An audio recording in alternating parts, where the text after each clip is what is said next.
We're going. Let's give a big Seven Sisters welcome, Mr. J. Thank you. Yeah.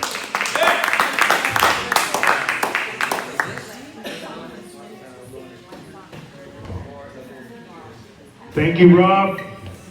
You know, I went to college in the 70s, and there was all this great music everywhere, all around me. And for some reason, it never occurred to me to pick up an instrument. And so I want everybody to give it up for these fine musicians, man.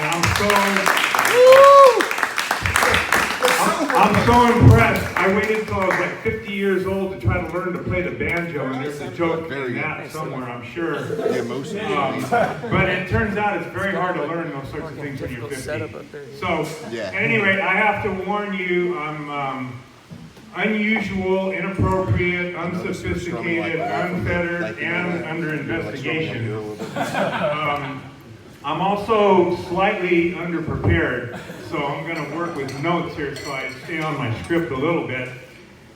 One of the things I always remember, speaking of music, the Kinks had a great lyric. Ray Davies wrote a song, and he said, "If I live too long, I'm afraid I'll die." And the Who also had a pretty famous lyric in my generation. They said, "I hope I die before I get old," which I don't think the two that are left probably don't feel that way anymore. Right. But I definitely don't feel that way. It's amazing to stop and ponder how much you've seen in a lifetime, no matter where you are. But I've noticed some of the things about aging become a little bit frightening over time. When I go to the supermarket, I spend a lot more time in the ointment section, for example. That's a new thing, and it's a little bit disturbing. My dad had a great saying. He said, if you give up smoking and drinking and carousing and running around, you don't actually live longer, it just seems longer. Right. And there might be some truth to that as well. My grandpa was a fountain of things that turn out to be great wisdom now. He said he could recall when dreams were wet and farts were dry. Oh my God. Which is a pretty troubling thought. Hell yeah. And then his whole barometer of when the Western civilization started declining was not, Republicans, Democrats, or who won the World Series. He said when we started cooking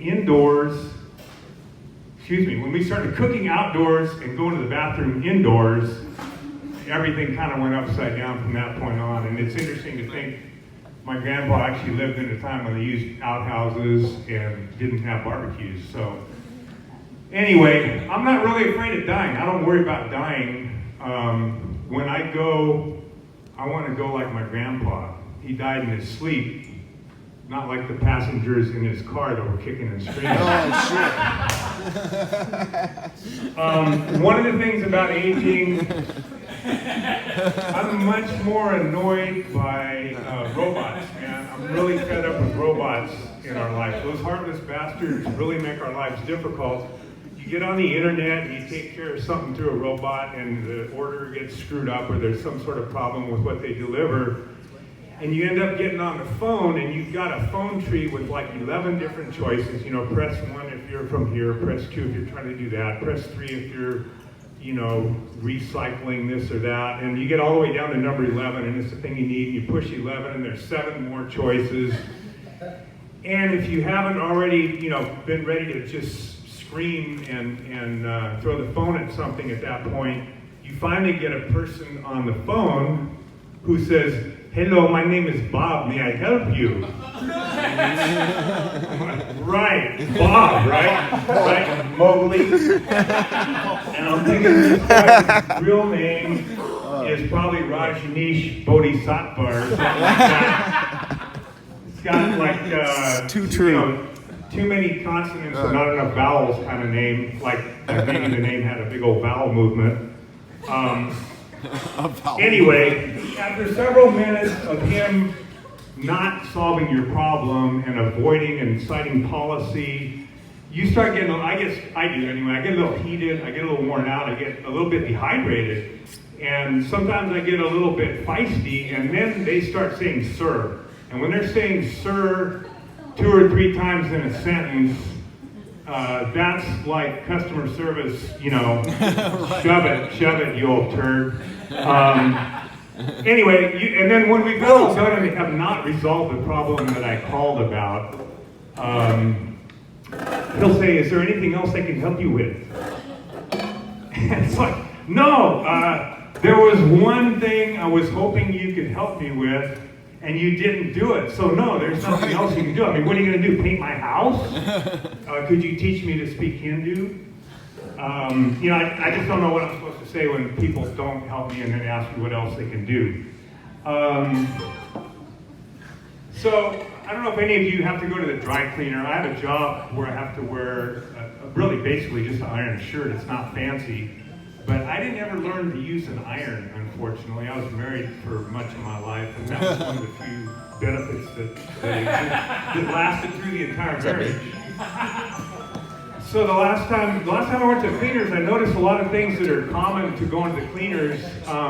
You throw your clothes down there, and they look at them and they go, oh, there's a spot. And it's like, yeah, that's why I brought it here. I left the clean clothes at home. It's like, I'm always surprised, like, did you expect me to bring my clean clothes and show you how great they look? It's like, yeah, I came to cleaners because they need to be cleaned. I just find that a little odd. And the last time I went, I had like 6 shirts and 4 pairs of pants, and it was $50.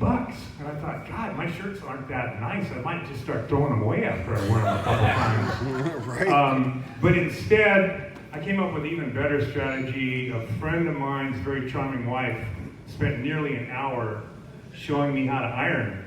And I'm now ironing my own clothes. Thank you very much. It's never too late. It's never too late. And yeah, I'm saving so much money. I'm thinking if I could just figure out this healthcare thing, I could This dude's got jokes. That's a whole other problem.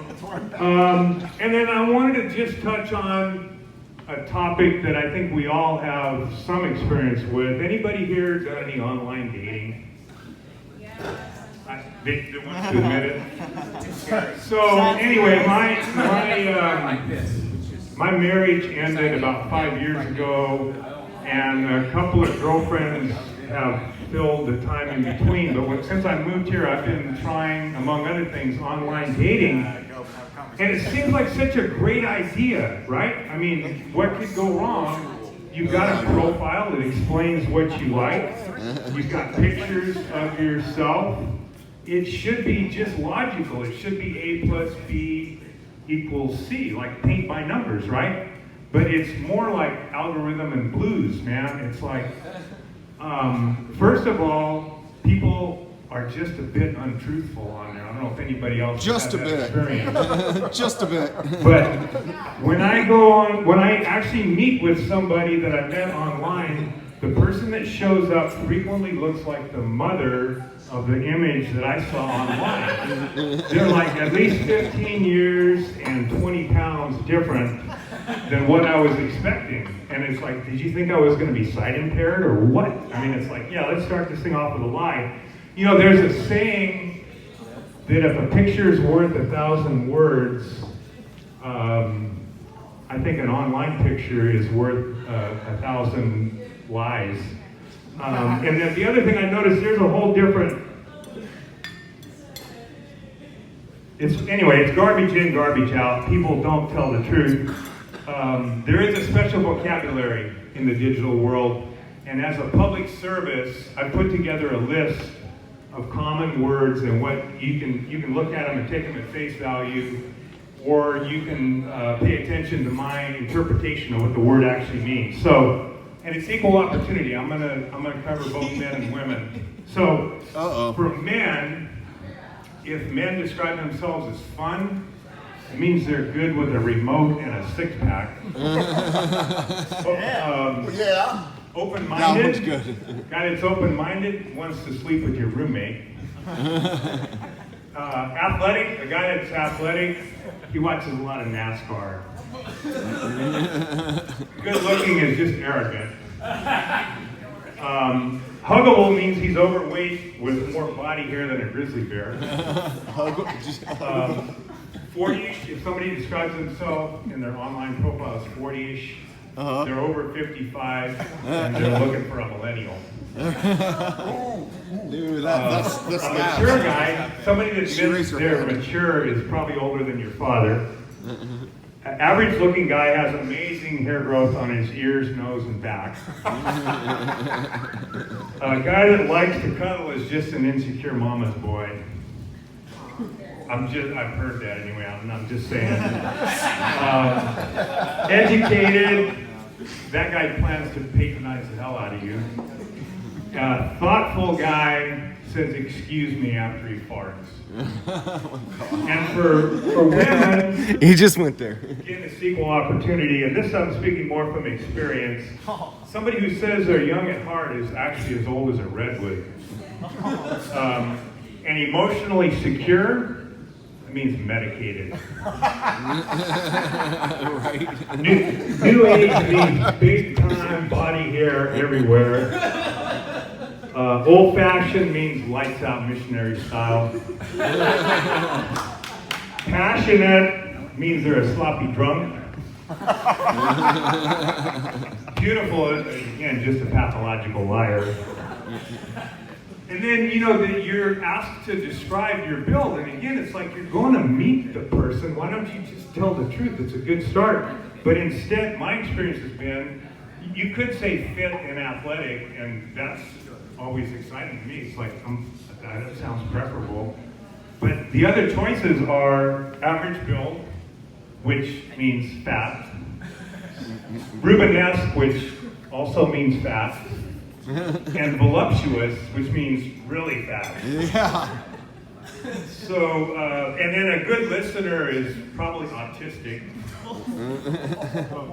And fun translates to annoying. As an autistic singer, I still thought it was funny. Somebody who wants a soulmate, probably a stalker. And in my experience, open-minded means desperate. Thank you very much. Woo! Good luck, Danny.